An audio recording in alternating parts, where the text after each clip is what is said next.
ఒకరోజు దేవ్ అనే పిల్లాడు వాళ్ళ నాన్న దగ్గర కథ వింటూ, నాన్న దేవుడు ఎక్కడుంటాడు అని అడిగాడు. అందుకు వాళ్ళ నాన్న, దేవుడు ప్రతి చోట అన్ని ప్రాణుల్లో మనలో కూడా ఉంటాడు అని చెప్పాడు.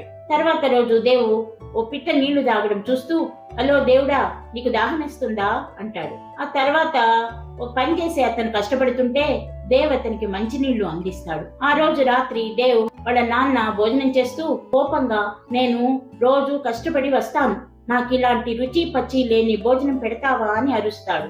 దేవ్ వాళ్ళమ్మ బాధపడుతుంది. ఇదంతా దేవ్ గమనిస్తాడు. తర్వాత దేవ్ భయంగానే వాళ్ళ నాన్న దగ్గరికి వెళ్లి, నాన్న దేవుడు అందరిలో ఉన్నాడు అని చెప్పావు కదా.